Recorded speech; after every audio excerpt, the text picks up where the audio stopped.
नमस्कार, आदाब। Crime petrol सतर्क के आज के इस केस में मैं अनूप सोनी आप सबका स्वागत करता हूं। जहां बाहरी रूप से दुनिया अपनी रफ्तार से भागती हुई दिखाई देती है, वहीं भीतरी रूप से इंसान हमेशा से अपनी पहचान, अपने वजूद की तलाश में रहा है। असफलताओं से डरता, सफल होने के लिए किसी भी हद तक जाने को तैयार, अंधभक्ति, अंधविश्वास, कर्मकांड सब आजमा रहा है। क्या पुलिस को मिली ये लाश भी किसी अंधभक्ति, अंधविश्वास की देन थी, या फिर इसका सच कुछ और था? क्योंकि अंदाजा लगाना मुश्किल था कि वो आदमी था या औरत या फिर ट्रांसजेंडर, और वो इस हालात और इस दोहरे पहनावे में क्यों थी। स्नेह को गए आज पूरे 5 दिन हो गए हैं। पता नहीं किस हाल में होगा मेरा बेटा। बच्चा नहीं है वो, यहाँ भी होगा, अपना ख्याल रख सकता है। माँ मैं हूँ ना, मैं सब संभाल लूंगी, आप बिल्कुल टेंशन मत लो। प्रीति, बेटा बेटा होता है, लड़का जो कर सकता है ना, लड़कियां नहीं कर सकती। क्या तुम जैसा बेटा वो थी वैसा बेटा मैं भी तो बन सकती हूँ ना। थी नहीं था, वो तुम्हारी बहन नहीं तुम्हारा भाई है। चले है बेटा बनने, दाल में कितना नमक डालना वो तो आता नहीं है, और चले है बेटा बनने। क्या हुआ तुम्हारी नौकरी का? हाँ, नहीं मिली ना, नहीं मिली ना अभी तक। मुझे 24 घंटे कोसने से आपकी प्रॉब्लम सॉल्व नहीं हो जाएगी, क्योंकि आपकी प्रॉब्लम आप खुद हो, और उसकी भी बेचारी की जिंदगी बर्बाद कर दी। जो चीज आपने की है ना, उसके साथ आपको यहाँ नहीं जेल में होनी चाहिए। प्रीति, मैं तो प्रार्थना करती हूँ कि वो इस नरक में कभी वापस ना आए, कभी वापस ना आए। प्रीति, हेलो रोहित। सर, कचरे में जो हमें बॉडी मिली थी, पोस्टमार्टम रिपोर्ट के मुताबिक वो एक लड़की की है, और मर्डर से पहले कोई सेक्सुअल हैरेसमेंट और रेप भी नहीं हुआ है। लेकिन सर, रिपोर्ट में एक नई बात सामने आई है। यकीन नहीं होता कि ऐसा कैसे हो सकता है। क्या उसके साथ इस हद तक की दरिंदगी की गई? जी सर, और डॉक्टर के मुताबिक ये सब उसके साथ तब हुआ होगा जब उसकी उम्र 7-8 साल की रही होगी। सर, शायद ये मर्डर का कारण ना हो, पर इतना पक्का है कि उसके साथ बहुत गलत हुआ होगा। क्या शायद यही मर्डर का कारण हो? कहीं कोई मिसिंग कंप्लेन? नहीं सर, कपड़ों से भी पता करने की कोशिश की, पर कोई बारकोड नहीं मिला। लोकल ब्रांड है, पता करना मुश्किल है। इसके पास फोन जरूर होगा। इसका फोटो सारी फोन कंपनीज में भेजो और डिटेल पता करो। जी सर।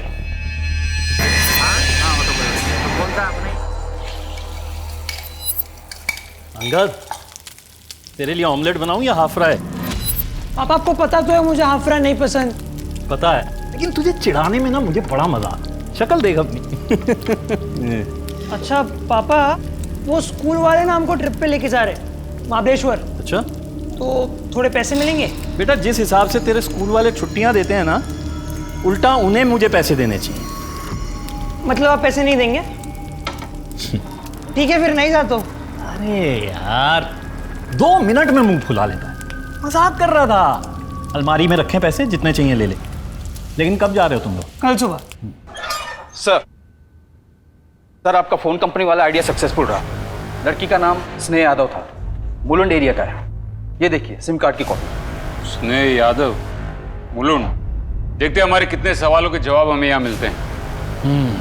परसों शाम तक आ जाऊंगा। हाँ सुनो, एक तो अपना ख्याल रखना और मुझे फोन करते रहना।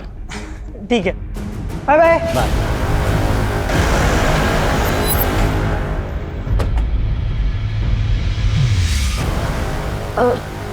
क्या हुआ साहब? आप स्नेह के माता पिता हैं? जी, पर ये क्यों पूछ रहे हैं आप लोग? स्नेह का किसी ने मर्डर कर दिया है। देखा, मैंने कहा था ना, कितना कहा था, मेरा बेटा, मेरा स्नेह मुसीबत में है। आप जाइए, पुलिस को बताइए। देखिए, हम आपका दुख समझ सकते हैं, लेकिन हमारे कुछ सवाल हैं जिनके जवाब आपको देने पड़ेंगे। स्नेह की पोस्टमार्टम रिपोर्ट के मुताबिक वो लड़का नहीं लड़की थी, और लड़की ही पैदा हुई थी, जबकि आप तो उसे बेटी नहीं बेटा कह रही हैं। क्योंकि साहब, हमारे लिए वो बेटा ही थी। हमारे गुरुजी की इच्छा थी कि हम उसे बेटी नहीं बेटा माने, और एक बेटे की तरह ही पाल पोस कर बड़ा कर। आज मैं दाल बनाऊंगी, चावल बनाऊंगी, रोटी बनाऊंगी और सब्जी भी। तुम्हें सब्जी पसंद है ना? आज मैं तुम्हारी पसंद की सब्जी बनाऊंगी। और आपके गुरुजी की ऐसी इच्छा क्यों थी? क्योंकि वो स्नेह का भला चाहते थे। उन्होंने हमें बताया कि स्नेह उसके पिछले जन्म में लड़का था, और अकस्मात मृत्यु की वजह से वो उस जन्म के काम पूरे नहीं कर पाया था ना, इसलिए इस जन्म में उसे लड़का बनकर ही वो सारे काम पूरे करने होंगे। क्या? हाँ इंस्पेक्टर साहब, इसी तरह से हमें भविष्य में संतान के रूप में पुत्र की प्राप्ति होगी। तो फिर हुई पुत्र प्राप्ति? नहीं, उसके बाद उसकी बहन प्रीति पैदा हुई। प्रीति कहाँ है इस वक्त? वो अपनी सहेली के यहाँ गई है।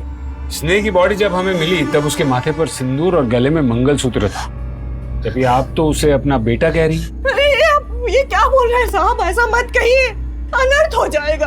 देखिए ना ये क्या हो रहा है, ये सब ये क्या बोल रहे हैं? यही क्या माँ बाप नहीं हैवान? अरे जिसे भगवान ने लड़की बनाया उसे जबरदस्ती लड़का बना रहे थे तुम। कितने साल की थी जब उसका ऑपरेशन करवाया? तुम लोग जिसे जबरदस्ती बेटा बनाने की कोशिश कर रहे थे, उसने बिना बताए शादी कर, इसलिए उसका मर्डर कर दिया है ना?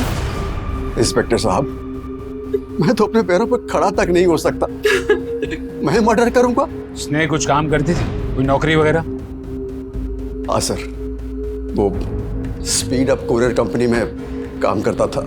ये था करना बंद करो, समझे? आखिरी बार कब देखी थी वो? 5 दिन पहले। क्या हुआ बेटा, क्या हुआ?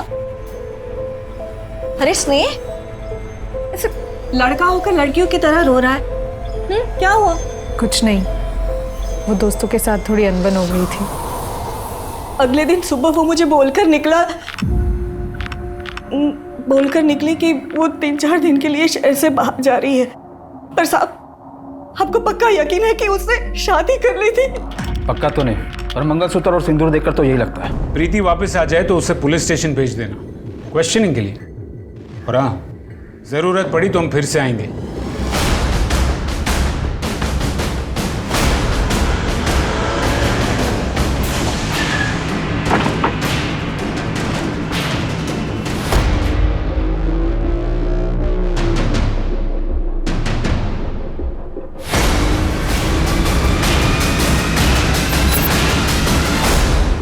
स्नेह जाधव पिछले 1 साल से हमारे यहाँ पर नौकरी कर रहा है। बहुत ही मेहनती और ईमानदारी लड़का है, पर पता नहीं पिछले 5 दिनों से कहाँ गायब है, ऑफिस ही नहीं आ रहा है। सबसे पहले स्नेह लड़का नहीं लड़की है, और उसका मर्डर हो चुका है, और उसकी लाश नवी मुंबई से मिली है। क्या आप मुझे बता सकते हैं कि वो नवी मुंबई क्यों गई थी? वहां की कोई डिलीवरी थी? मैं चेक करके बताता हूँ। नहीं सर, अभी मुंबई की कोई डिलीवरी नहीं है। तो उसका किसी के साथ कोई झगड़ा या ऑफिस में किसी के साथ कोई अनबन? जहां तक मेरी जानकारी ऐसा कुछ नहीं था सर। हाँ, पर हमारे ऑफिस में 2 डिलीवरी बॉय थे, रोहित कदम और सोनू कदम, दोनों कजिन्स हैं। उनसे काफी अच्छी दोस्ती थी स्नेह की, हो सकता है उन्हें कुछ पता हो। बुलाई उन्हें? नहीं सर, अभी वो यहाँ पर नहीं है। मैंने 2 हफ्ते पहले दोनों को ही नौकरी से निकाल दिया था। ये दोनों पार्सल तुमने डिलीवर किए थे ना? उसमें फोन थे जिसके बदले कस्टमर को बर्तन साफ करने की साबुन मिली। अरे दांत क्या दिखा रहे हो? फोन कहाँ है बताओ। सर थोड़ा तमीज में। क्या दिन रात इसलिए मेहनत नहीं करते कि आप हम पे चोरी का इल्जाम लगाओगे? कुछ नहीं किया हम लोगों ने, ये कंपनी का झोल है। कंपनी का झोल है? हाँ, कंपनी का झोल है। पहले 2 कौड़ी के डिलीवरी बॉय मेरी कंपनी पे उंगली उठाएगा, मुझे तो नहीं सिखाएगा। साले मेरे खिलाफ हाथ डालेगा तू? तुझे सोनू, तू खड़ा खड़ा मुंह क्या देख रहा है, कुछ बोलना। सर रोहित ने कुछ नहीं किया है सर। दोनों के दोनों अभी के अभी यहाँ से निकल जाओ, दोबारा अपनी शक्ल मत दिखाना। दिखाओ। भाई चल, तू क्या निकालेगा? तेरी कंपनी को लात मारता हूँ। चल चल चल। उसके 2 दिन बाद तक तो उसने ऑफिस आता रहा, और फिर वो भी गायब हो गया। फिर उसके 2 दिन बाद सोनू मुझसे मिलने आया और वो बोला कि सर फोन बदलने का आइडिया मेरा नहीं था, रोहित का था। आप चाहो तो उसे पुलिस में दे दो। मैं सच बोलने के लिए तैयार हूँ सर, लेकिन मुझे वापस नौकरी पर रख लीजिए सर। सर ये नौकरी मेरे लिए बहुत ज़रूरी है। अगर ये नौकरी मुझे नहीं मिली तो सर मैं भूखों मर जाऊंगा सर। एक बात बता, तो अपने भाई के खिलाफ गवाही देगा? हाँ सर, दूंगा सर। जो गलत है वो गलत है। तो मतलब सोनू अब भी यही काम करता है? बुलाइए उसे। सर वो अभी डिलीवरी करने के लिए गया है। ठीक है, वो वापस आ जाए तो उसे पुलिस स्टेशन भेज देना।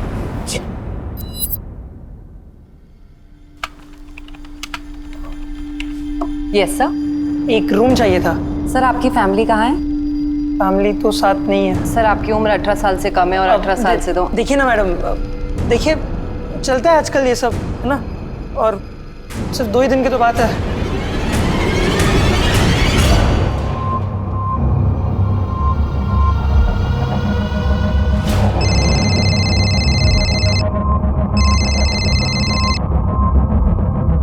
हेलो, हाँ पापा, मैं ठीक हूँ, पहुंच गया। हाँ, बहुत मजा आ रहा है, हम सब 2 साथ में ही हैं। हाँ, खाना खा लूंगा पापा। हाँ, ओके बाय।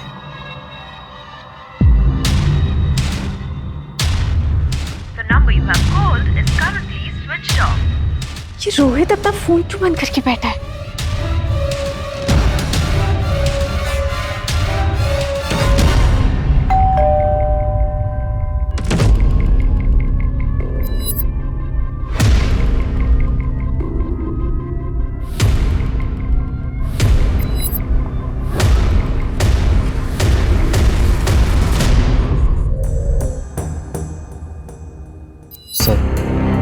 सर मैं तो कभी सोच भी नहीं सकता सर कि मेरे किसी जानने वाले का मर्डर हो सकता है। अच्छा, ये बात है। तो अब पता चल गया ना कि मर्डर हो सकता है। चल बता, अगर तूने मर्डर नहीं किया तो कौन कर सकता है? सर रोहित कर सकता है। रोहित तेरा चचेरा भाई। एक बात बता, तू बचपन से ही सारे इल्जाम उस पर डालते आया है या ये नया शुरू किया है? तूने कुरियर कंपनी की नौकरी भी ऐसे ही वापस ली ना? नहीं सर मैं इल्जाम नहीं लगा रहा हूँ, मैं सच कह रहा हूँ। मर्डर कर सकता है ये इल्जाम ही हुआ। वजह बता, वो स्नेह का मर्डर क्यों करेगा? चल चल चल बोल। सर नौकरी से निकाले जाने के बाद मैं और रोहित बहुत दुखी थे। तब स्नेह हमारा मूड ठीक करने के लिए हमें चाइनीज बाखड़ा ले गया। क्यों टेंशन ले रहा है? अरे चली गई, दूसरी नौकरी मिल जाएगी। अभी तेरा भाई लेके आना तुम मस्त जगह। चॉपर राइस ऑर्डर करूं? नहीं खाना है चॉपर राइस तेरा। साला तेरी वजह से मेरी नौकरी चली गई। तुझे पता है ना, पूरे घर में कमाने वाला सिर्फ मैं हूँ। साला तेरे चक्कर में मैं भी फंस गया। सोच, अगर उसने पुलिस बुला ली होती तो। रो मत यार, बोला ना जरूरत थी पैसों की। और अगर उसे पुलिस बुलानी होती ना तो कब की बुला चुका होता। टेंशन मत ले, इससे बढ़िया नौकरी लेके दूंगा तेरे को। अरे यार, मैं मैनेजर से बात करूंगा ना, वो तुमको फिर से बुला लेगा। और तुम्हारे बिना तो मैं वहां काम करने का सोच भी नहीं सकता। मतलब तुम दोनों के बिना? अरे यार, मैं वहां काम करने जाऊं और तुम दोनों को वहां पे ना देखूं, ऐसा थोड़ी हो सकता है। अरे इतना इमोशनल होने की जरूरत नहीं है, मिल जाएगी नौकरी।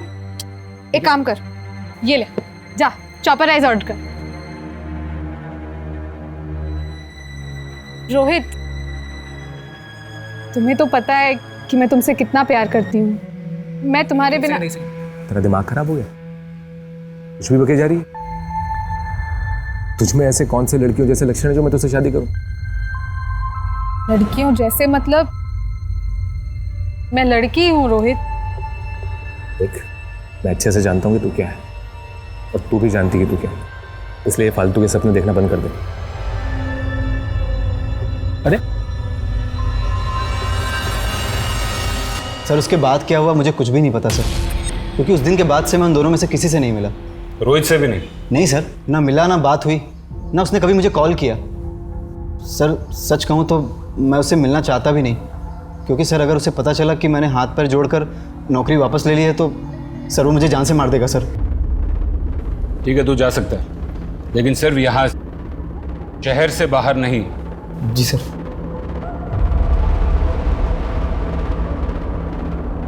सर आपको क्या लगता है ये सच बोल रहा है? अगर सभी लोग इतनी आसानी से सच बोलने लगे तो अपना काम आसान नहीं हो जाएगा। सर रोहित का फोन पिछले 4 दिनों से स्विच ऑफ है। कॉल लोकेशंस के मुताबिक रोहित और सोनू पिछले 7 दिनों से मुलुंड में ही है। सर दोनों भाइयों के बीच पिछले 7 दिनों में फोन पर कोई बात नहीं हुई। और स्नेह? सर उसके कॉल रिकॉर्ड्स के मुताबिक उसकी आखिरी बात एक पंडित से हुई थी। पंडित? बुलाओ उसे। ये लड़का कुछ भी बकवास किए जा रहा है और आप चुपचाप खड़े क्यों हो? कुछ बोलते क्यों नहीं इसे? साहब आपने मुझे यहाँ क्यों बुलाया? क्योंकि 15 जुलाई की शाम को 6:30 बजे स्नेह यादव का मर्डर हुआ। उससे पहले उसने आखिरी कॉल तुम्हें किया था। क्यों किया था फोन उसने? उसने मुझे फोन इसीलिए किया था क्योंकि उसे शादी करवानी थी। इस शहर में बाकी और भी पंडित हैं जो शादी ब्याह करवाते हैं, उसने तुम्हें ही क्यों फोन किया? और उसे नंबर कहाँ से मिला? अब साहब ये मैं कैसे बता सकता हूँ, लेकिन हाँ इतना बता सकता हूँ कि वो शादी कराने के लिए आने वाली थी पर आई नहीं।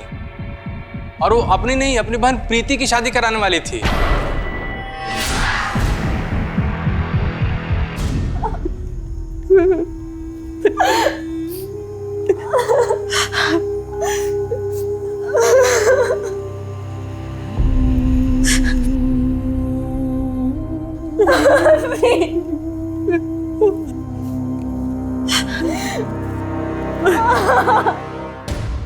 तू है कौन ये बकवास करने वाला कि तू मेरा बेटा है? हाँ? पापा लेकिन मेरी अरे काय का पापा, अगर दोबारा ये बकवास की ना तो पुलिस में दे दूंगा। पापा लेकिन मेरी जब पापा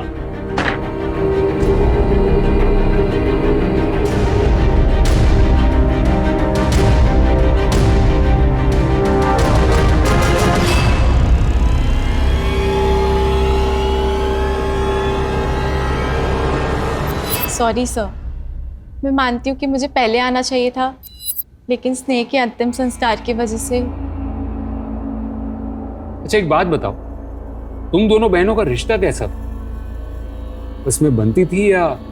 वैसे तो रिश्ता बहनों जैसा ही होना चाहिए था, लेकिन जिस तरह से मेरे बाप ने उसे पाला पोसा, मुझे कभी समझ में ही नहीं आया कि वो मेरा भाई था या मेरी बहन। यहाँ तक कि हर साल मेरी माँ ने मुझसे स्नेह को राखी तक बंधवाई।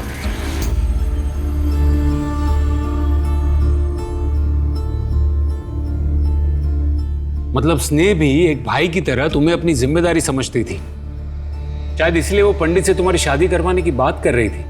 शादी?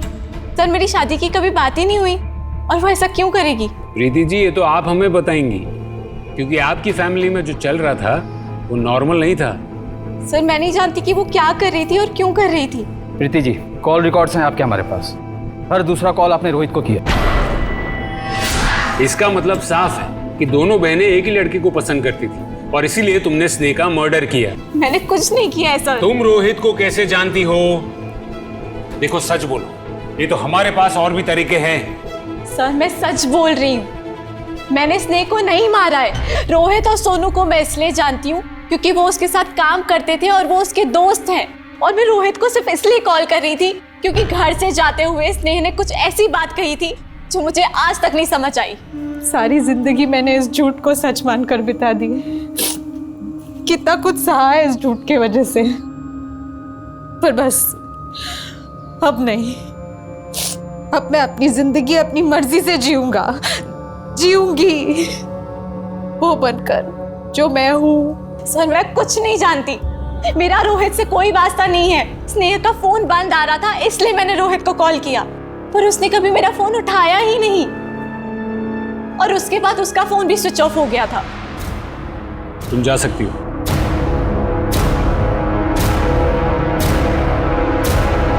अच्छी तरह जानता हूँ आप ही मेरे पापा हो, और आपको भी बात पता है कि मैं आपका बेटा हूँ। मुझे इस तरह इग्नोर नहीं कर सकते आप। वो तो गया तेरा नाटक।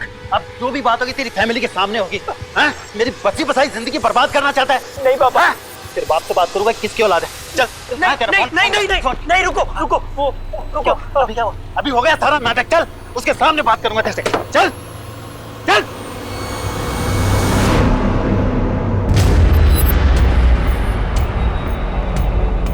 सर ये देखिए, यही वो पार्सल है जिसके बारे में मैंने आपको बताया था। इस पे केयर ऑफ स्नेहा जाधव लिखा है और पार्सल प्रीति जाधव के नाम से।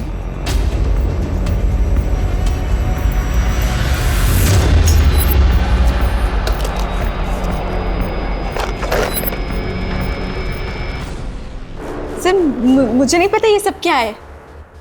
मैं नहीं जानती कि ये पार्सल किसने भेजा है। देखो प्रीति, तुम फिर से झूठ बोल रही हो। सर मैं सच कह रही हूँ, मैं नहीं जानती कि ये पार्सल किसने भेजा है और क्यों भेजा है। रात भर हवालात में रखो, सुबह तक सब सच बोलेगी। सर आप मेरी बात मानिए, मैं सच कह रही हूँ।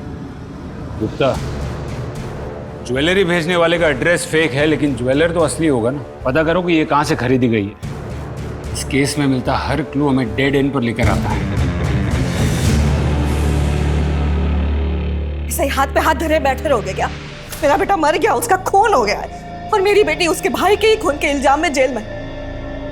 कुछ सुनाई नहीं देता क्या तुम्हें?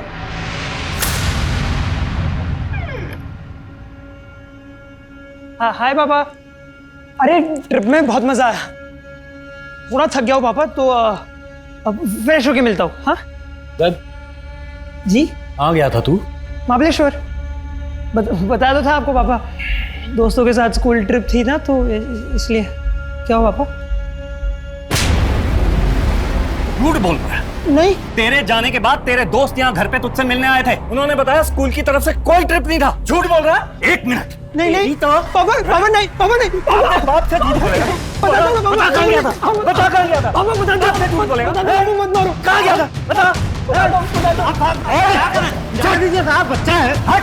बता दो पापा। मैं तेरी तो पापा एक मिनट, ये लेटर आया था पापा। दिखा क्या लेटर आया था पापा, इसलिए गया था मैं। झूठा लेटर आया था।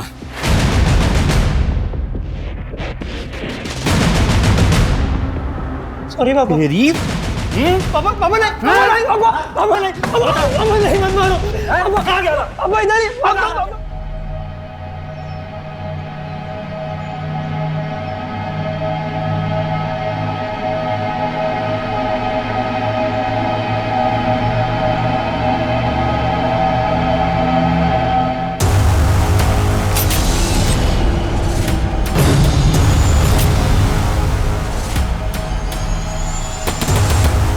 एक तरफ जहां पुलिस नेहा यादव की हत्या के मामले से उलझ रही थी, वहीं दूसरी तरफ पुलिस के सामने एक दोहरी हत्या का मामला भी आता है। मैंने उसे समझाया सर, वो चला गया। वो चला गया या तूने उसका मुंह बंद कर दिया हमेशा के लिए? मैं क्यों मारूंगा उसे जब वो मेरा बेटा था ही नहीं।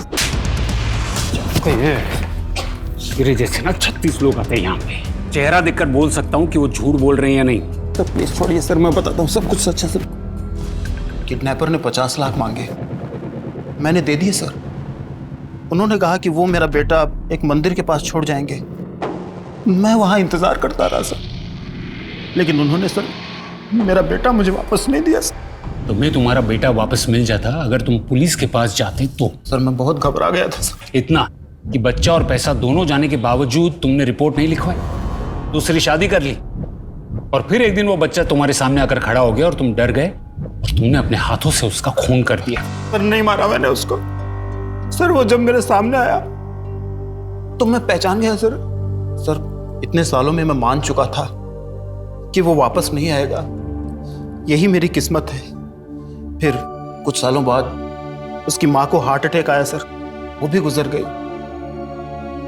फिर मैंने सर दूसरी शादी की। मैंने मेरी दूसरी पत्नी को अपने पास्ट के बारे में नहीं बताया सर, और अब मैं घबरा गया था कि अगर अब उसे पता चलेगा तो शायद मेरी गृहस्थी खराब ना हो जाए सर। और घर टूटने के डर से तूने सुधीर और अपने बेटे दोनों का मर्डर कर दिया। एक बात बता, ये सुधीर वही है ना जिसने तेरे बेटे को किडनैप किया था? सर मैं बताता हूँ सर। मैं उसका पीछा करते करते मुंबई आया जरूर था सर, लेकिन जैसे ही मैं उसके घर के पास पहुंचा सर, तो मैंने एक आदमी को खून से सने हुए उसके घर से निकलते हुए देखा सर। कौन था वो आदमी? वो तो मुझे नहीं मालूम सर। रात भर बिठा के रखो, शायद सुबह तक उसकी शक्ल भी याद आ जाए। सर सुनिए मेरी बात सर। मैंने कुछ नहीं किया है सर। सुधीर चौहान और अंगद चौहान की हत्या में श्याम सिंह पुलिस के लिए अहम सस्पेक्ट था, लेकिन उन्हें बिल्कुल भी अंदाजा नहीं था कि उनके लिए अनसुलझी पहेली बना स्नेह यादव मर्डर केस इससे किसी भी तरह से जुड़ा हो सकता है और एक सिरे को दूसरे सिरे से जोड़ा जा सकता है। मुझे सुधीर चौहान, अंगद चौहान के अतीत के बारे में सारी डिटेल्स चाहिए। शाम के भी पास्ट और प्रेजेंट सब कुछ चेक कर। यस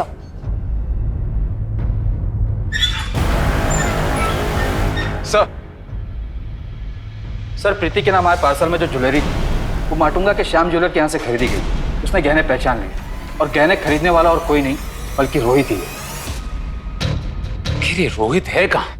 न रोहित हमें मिल रहा है, न रोहित और प्रीति के बीच का कोई कनेक्शन, और वो अभी यही कह रही है कि उसके और रोहित के बीच में कुछ भी नहीं है। फिर ये रोहित ने ज्वेलरी खरीदी किसके लिए और फिर वो गायब क्यों हो गया? क्या गुप्ता कहीं ऐसा तो नहीं कि कोई तीसरा है जो हमें जानबूझकर गुमराह करने की कोशिश कर रहा है?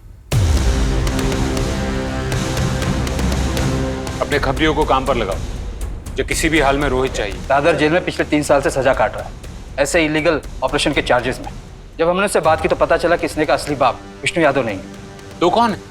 सुधीर चौहान। क्या? हाँ सर, और हमने सुधीर चौहान का कॉल रिकॉर्ड्स निकलवाए। ये देखिए उसके कॉल रिकॉर्ड्स। जब हमने चेक किए तो क्या नहीं। नमस्ते आंटी। नमस्ते अंकल। मैं सोनू, रोहित का भाई। मैं, रोहित और इसने एक ही कंपनी में काम करते थे। इसने मेरा बहुत अच्छा दोस्त था। तो मैं बस पूछने आया था कि पुलिस ने आप लोगों को कुछ बताया किसने मारा स्नेह को? नहीं। मेरी फैमिली रोहित को लेकर बहुत परेशान है।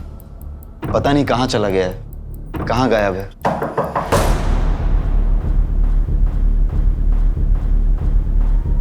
तू यहाँ क्या कर रहा है? सर मैं बस हालचाल पूछने आया था। मैं निकल ही रहा हूँ सर। आखिरकार हमने पता लगा ही दिया कि 15 साल पहले एक 8 साल की बच्ची के साथ गैर कानूनी ऑपरेशन किसने किया था और क्यों करवाया था, जिससे हमें यह भी पता लगा कि आपका एक नहीं 3 मर्डर के साथ वास्ता हो सकता है। स्नेह को अपने पिता के बारे में क्या पता था और आपका और सुधीर चौहान का क्या वास्ता था, यह आपको हमें पहले ही बता देना चाहिए था, क्योंकि हो सकता है कि स्नेह के मर्डर के साथ सुधीर के मर्डर का भी कनेक्शन हो। सुधीर जबरदस्ती उसका ऑपरेशन करवा दिया, मुझे बिना बताए, ताकि वो कभी मां ना बन सके। मां तो क्या, वो किसी के साथ। हाँ? आराम से आराम से। बोला था कि अगली औलाद बेटा होगा, पर प्रीति पैदा हुई उसी दिन मुझे और मेरी बच्चियों को छोड़कर भाग गया। फिर क्या, लोगों के घर पे बर्तन मांजे, झाड़ू कटका किया और बच्चों को पाला। इनके यहाँ भी मैं झाड़ू कटका करने आती थी, पर जब इन्होंने शादी के लिए पूछा तो मैंने तुरंत हाँ कर दी, बच्चों के लिए। मैंने जब स्नेह की शादी की बात की तब आपने ये क्यों कहा कि अनर्थ हो जाएगा? राम ऐसा मत कहिए, अनर्थ हो जाएगा। क्या मतलब था अनर्थ का? तो वो सदमे में निकल गया हो, ऐसा कोई सोचकर थोड़ी बोलता है। और देखिए, मैंने सुधीर के बारे में ये घर में किसी को कुछ नहीं बताया था, और स्नेह को भी यही बताया था कि तू ऐसे ही पैदा हुई थी। आपको यकीन है कि स्नेह को सुधीर के बारे में कुछ भी नहीं पता था? वो उसे कभी नहीं मिली थी कि आप तो अब तक सुधीर के कांटेक्ट में थी। सबूत है हमारे पास। सर, सुधीर चौहान की इंफॉर्मेशन निकालते वक्त उसके रिकॉर्ड्स हमारे पुलिस रिकॉर्ड से मैच हो गए। वो एक हिस्ट्री शीटर है। अपनी जवानी के दिनों में छोटे मोटे क्राइम्स कर एक बार नहीं कई बार जेल जा चुका है, और इन क्राइम्स में उसका एक पार्टनर भी था जो अब तक हमारी आंखों में धूल झोंक रहा था।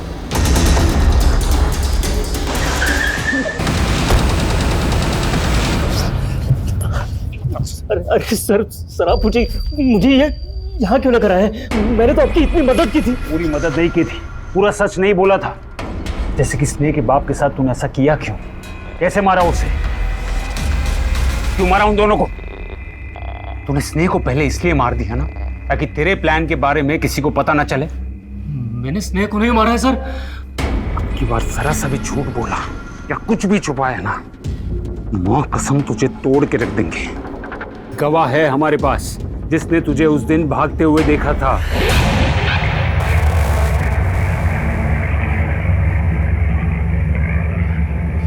ये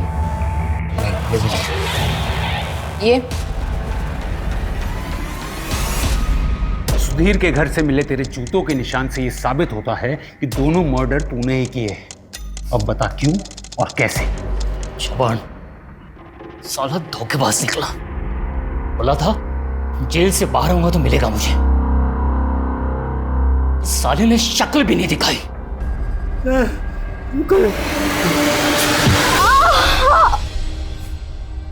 जब मैं जेल से बाहर आया तो तब वो गायब हो चुका था। फिर मैंने ईमानदारी का रास्ता चुना और डिलीवरी बॉय की नौकरी शुरू कर दी, और अपनी मेहनत से मैं मैनेजर बना। तो चौहान को कभी भूल नहीं पाया मैं। फिर एक दिन स्नेह मेरे पास नौकरी के लिए आई। समझ गया था कि चौहान की बेटी है जिसका बचपन में उसने ऑपरेशन करवाया था, और उस वक्त मैं भी उसके साथ था। बेटा रो मत। हाँ नहीं। हाँ ठीक हो जाएगा, अभी ठीक हो जाएगा, अभी ठीक हो जाएगा। स्नेहा नाम है तुम्हारा? Yes sir. स्नेहा होना चाहिए था ना, तुम तो लड़की दिखती हो। सर वो मेरा पर्सनल मैटर है, आप प्लीज़ मुझसे अपने काम के सवाल पूछिए। मैं बहुत ही मन लगा के काम करूँगा और आपको मुझसे कभी कोई प्रॉब्लम नहीं होगी। मैंने स्नेह को नौकरी पर रख लिया और पता लगा कि वो चौहान की बेटी है या नहीं। मैं अपने एम्प्लॉय के डेटाबेस से उसकी माँ उमा का नंबर निकाला और उससे कॉल किया। मैं कौन बोल रहा हूँ ये जानना ज़रूरी नहीं है, बस ये बताओ कि वो आजकल कहाँ है। मेरे हिसाब से तो जहन्नुम में है। अरे भाड़ में जाए। देखो, मेरा उससे कोई लेना देना नहीं है अब। हाँ, उसका एक फोन नंबर है, चाहिए तो लिख लो, 444727 चौहान का नंबर तो मुझे मिल चुका था, पर मैं महीनों तक ये नहीं समझ पा रहा था कि मैं उसके साथ आखिर करना क्या चाहता हूँ। एक बार तो लगा कि मैं इतनी मेहनत से यहाँ तक पहुँचा हूँ, अपने काम से काम रखूँ, पर नहीं कर पाया। और फिर कुछ एक महीने पहले स्नेह से बात की और उसे सब बता दिया। बेटा, बात यह है कि तुम लड़की पैदा हुई थी, ना कि लड़का। हमारे माता पिता चाहते थे कि उन्हें लड़का हो, लेकिन हुई लड़की, इसलिए उन्होंने अस्पताल ले जाकर के तुम्हारा ऑपरेशन करवाया और लड़की से लड़का बना दिया। मैं खुद तुम्हारे पापा के साथ उस वक्त था। माँ ने कहा कि मैं ऐसे ही पैदा हुआ था, ना लड़की थी ना लड़का।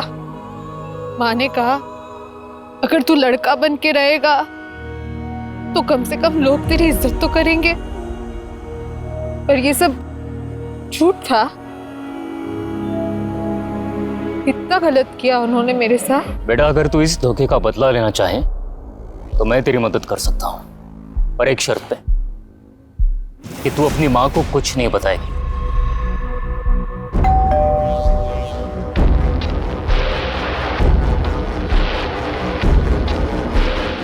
सर, आपका पार्सल।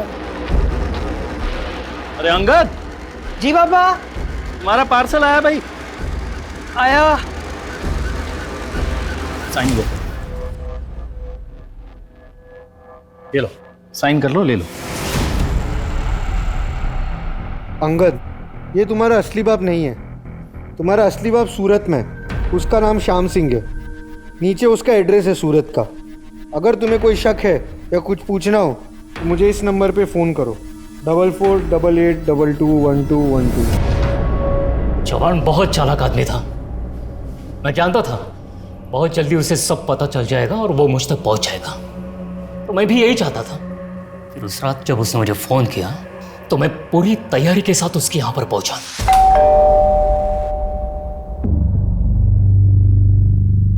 आजा, कुछ बात करनी है तुझसे।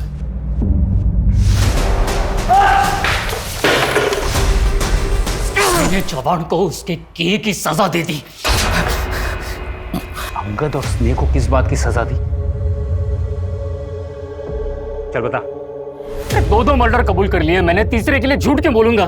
कौन सी सजा कम हो जाएगी मेरी? सर ये कॉल रिकॉर्ड्स देखिए। सामने रहकर भी पुलिस को क्या घुमाया इसने? दाद देनी पड़ेगी। इसको उठा के लेके आओ। Right sir.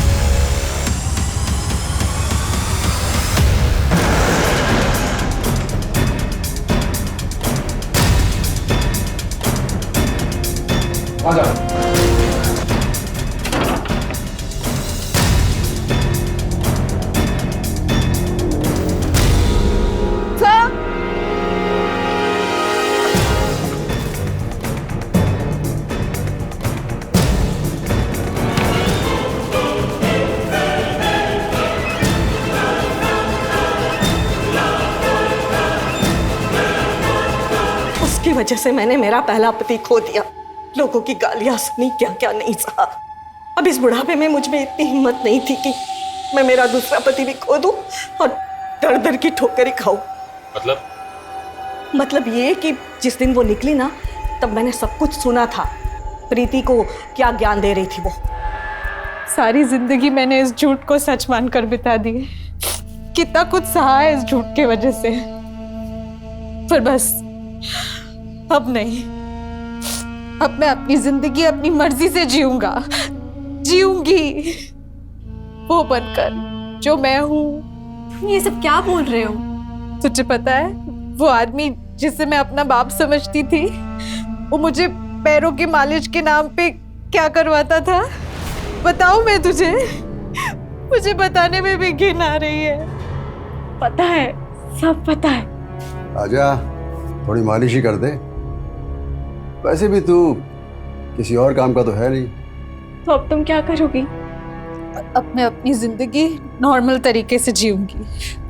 तुझे रोहित पता है ना, मैंने तुझे मिलाया था उससे एक बार। मैं और रोहित एक दूसरे से प्यार करते हैं। हालांकि हम अलग होने वाले थे क्योंकि रोहित की फैमिली मुझे ऐसे कभी एक्सेप्ट नहीं करती, पर अब रोहित भी प्यार करने लगा है मुझसे और वो मेरे लिए डॉक्टर ढूंढ रहा है जो मेरा इलाज कर सके ताकि मैं आगे जाके माँ बन सकूं। और वो मुझे डॉक्टर ही नहीं, पुलिस स्टेशन भी लेके जाने वाला है ताकि वो आदमी जिसे आज तक मैं अपना बाप समझती थी उसे अपने किए की सज़ा मिले। सिर्फ इसे ही नहीं, उसे भी जिसने मेरी ये हालत की है, जो बाप ज़बरदस्ती अपनी बेटी को बेटा बनाना चाहता था। पर अभी तुम कहाँ जा रही हो? मैं अभी नवी मुंबई जा रही हूँ। रोहित के किसी जान पहचान वाले का फ्लैट खाली है वहाँ पे। जब तक हमारे हालात नहीं सुधरेंगे हम दोनों वहीं रहेंगे। ये देख, ये रोहित लाया है मेरे लिए और उसने मेरे लिए कुछ और सरप्राइज भी रखा है, पर वो पार्सल हमने तेरे नाम पे मंगाया है। मैंने अपने कंपनी के कुरियर वाले लड़के को बोल दिया है कि अगर तेरे नाम पे कोई पार्सल आए तो तुझे ही डिलीवर करे। फिर तुमने हमसे झूठ क्यों बोला? क्योंकि मुझे कुछ समझ में नहीं आ रहा था कि मैं क्या करूं। मैंने रोहित को काफ़ी बार कॉल किया लेकिन अचानक से वो भी गायब हो गया था। मुझे लगा कि ज़रूर मेरी माँ ने कुछ किया होगा, लेकिन मैं अपनी माँ के खिलाफ आपको कैसे बताती। मैंने माँ से पूछा भी था, उन्होंने कहा कि उन्होंने कुछ नहीं किया। फिर मैंने देखा कि हमारे घर के पीछे वो जो जगह है जहाँ पर टूटा फूटा सामान पड़ा होता है, जहाँ कोई नहीं आता जाता, वहाँ अक्सर वहाँ जाया करती थी। मुझे शक हुआ तो मैं वहाँ देखने गई। तुमसे एक मदद चाहिए। हाँ, पैसे मिलेंगे। देखो मैं उसका नंबर देती हूँ, वो नवी मुंबई में है। काम ठीक से होना चाहिए, खबर यहाँ तक पहुँचनी नहीं चाहिए, समझे?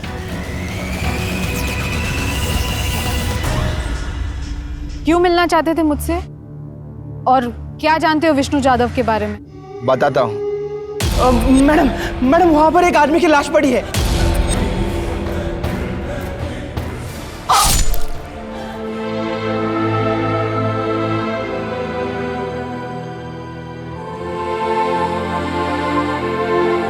स्नेहा जैसी किसी इंसान की कहानी सामने आती है तो तरक्की और आधुनिकता के मुंह पर कालिक पुच जाती है। उमा जाधव के पहले पति सुधीर चौहान का पुत्र के लिए मोह पहली दस्तक थी और दूसरी तब जब उसने स्नेहा को लड़का बनाने की कोशिश की। उमा ने यह दस्तक अनसुनी की थी और स्नेहा को अपनी जान देकर इस लापरवाही और उमा के स्वार्थी होने की कीमत चुकानी पड़ी। स्नेहा की इस कहानी से हर माँ बाप को सबक लेना चाहिए कि बच्चों को गुलाम, अपनी इच्छाओं की पूर्ति करने वाले रोबोट और तानाशाही चलाने की जागीर ना समझे। साथ ही स्नेहा की यह दर्दनाक कहानी हमें यह सीख भी देती है कि चाहे वो कोई भी हो, गैर वाजिब मांगे पूरी नहीं की जा सकती। अब मैं अनूप सोनी आपसे विदा लेता हूं, फिर मुलाकात होगी क्राइम पेट्रोल सतर्क में एक और नए केस के साथ। तब तक अपना और अपने परिवार का ख्याल रखें, सतर्क रहें, सुरक्षित रहें और देखते रहें क्राइम पेट्रोल सतर्क। जय हिंद। इस तरह के और भी एपिसोड देखने के लिए हमारे चैनल को सब्सक्राइब करें और बेल आइकन दबाना ना भूलें।